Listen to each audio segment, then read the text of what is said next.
नमस्कार, आपके साथ मैं हूं दीपिका शर्मा और आप देख रहे हैं क्राइम तक। लेबनान और इजराइल के बीच सीज फायर हुआ था, जिसके अगले दिन ही सीज फायर की शर्तों का उल्लंघन हुआ है। ये आरोप इजराइल ने भी लगाया है और लेबनान ने भी लगाया है। हिजबुल्लाह सांसद ने कहा है कि इजराइल बॉर्डर से सटे गांव और शहरों में जो लोग जा रहे थे उन पर इजराइल डिफेंस फोर्स की तरफ से हमला किया गया है। उधर इजराइल की तरफ से भी आरोप लगाए गए हैं, वो आगे बताएंगे। रॉयटर्स की रिपोर्ट के मुताबिक हिजबुल्लाह की सेंट्रल लीडरशिप ने ये बयान जारी किया है। उन्होंने बताया है कि कई लोगों पर, उनके लोगों पर हमला किया गया है इजराइल की तरफ से। और उन्होंने आगे ये भी कहा कि फिलिस्तीनियों के सपोर्ट में हमेशा विरोध जारी रहेगा, चाहे उसके लिए उन्हें अटैक क्यों ना करना पड़े। बयान में कहा गया कि हमारी उंगलियां हमेशा ट्रिगर पर ही रहेंगी। अगर इजराइल की तरफ से और हमला होता है तो हम भी पीछे नहीं हटेंगे। हालांकि जो 60 दिन का सीज फायर था, उसके पहले दिन ही ये शर्तों का उल्लंघन सामने आया है। वहीं इजराइल की तरफ से जो आरोप लगाए गए हैं, उनका कहना यह है कि गाड़ियों पर सवार कुछ संदिग्ध उन्हें बॉर्डर पर नजर आए थे, जिसके बाद ही उन्होंने जवाबी कार्रवाई में हमला किया और कुछ लोगों की इसमें जान भी गई है। इसके अलावा इजराइल की तरफ से भी सीज फायर की शर्तों को तोड़ा जाने का आरोप लगाया गया है। मुश्किल से सीज फायर हुआ था। अमेरिका और फ्रांस की मध्यस्थता के बाद ये सीज फायर किया गया था। 60 दिन का ये सीज फायर था, लेकिन ये एक भी दिन टिकता हुआ नज़र नहीं आया है। इसके अलावा सीज फायर शुरू होने के कुछ ही घंटे बाद उत्तरी लेबनान में, दक्षिणी लेबनान में जो लोग लौट रहे थे उन पर यह हमला किया गया है। 23 सितंबर को इजराइल के मिसाइल हमले के बाद हज़ारों परिवार घर छोड़कर पलायन कर रहे थे। उसके बाद जब सीज फायर हुआ 60 दिन का, उसके बाद वो लोग अपने वापस शहर आ रहे थे। उसी दौरान ये अटैक किया गया है। इजरायली रिपोर्ट के मुताबिक बेरूत में सैकड़ों लोग बाइक और गाड़ियों से अपने शहर की तरफ लौटते हुए नजर आ रहे हैं। तस्वीरों में भी देखा जा सकता है कि लोग काफ़ी ज़्यादा खुश हैं, अपने परिवार से मिलते हुए नजर आ रहे हैं। लेकिन जब बीच में ये अटैक हुआ है, उसकी वजह से लोग काफ़ी ज़्यादा डरते हुए नजर आ रहे हैं। अब जो जंग में, इजराइल और हिजबुल्लाह की जंग में अब तक जो हुआ है, अगर उसका ब्रीफ ले तो 8 अक्टूबर 2023 को इजराइल ने हमास के खिलाफ जंग की घोषणा की थी।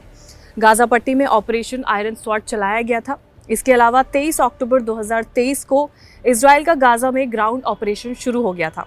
इसके अलावा गाज़ा पट्टी में टैंक लेकर इजरायलियों ने अटैक किया था, अंदर तक वो घुस गए थे। 17 सितंबर को गाज़ा पट्टी में टैंक लेकर इजरायली सैनिक काफ़ी आगे तक नजर आए थे। 27 सितंबर 2024 को इजराइल ने एयर स्ट्राइक में हिजबुल्लाह का चीफ हसन नसरल्लाह मारा गया था, उसकी मौत हो गई थी। उसके बाद से काफ़ी ज़्यादा हिजबुल्लाह में जो उनका जो संगठन है, उसमें काफ़ी ज़्यादा नुकसान उन्हें उठाना पड़ा था। इसके अलावा इजरायली हमले में लेबनान पर अब तक क्या क्या असर हुआ है, अगर उसके बारे में बात करें तो जो रिपोर्ट्स सामने आई हैं उसके मुताबिक करीब 3700 से ज़्यादा लोग लेबनान में मारे जा चुके हैं। 15,000 से ज़्यादा लोग इसमें गंभीर रूप से घायल हुए हैं। इसके अलावा 99,000 लोगों के घर इसमें बर्बाद हो चुके हैं। 9 लाख लोगों ने वहाँ से पलायन किया है, उनके घरों को निशाना बनाया गया है। हिजबुल्लाह के मारे गए लड़ाकों में 2450 लोग शामिल हैं। ये इजराइल का दावा है, रिपोर्ट्स में और भी लोग शामिल हो सकते हैं।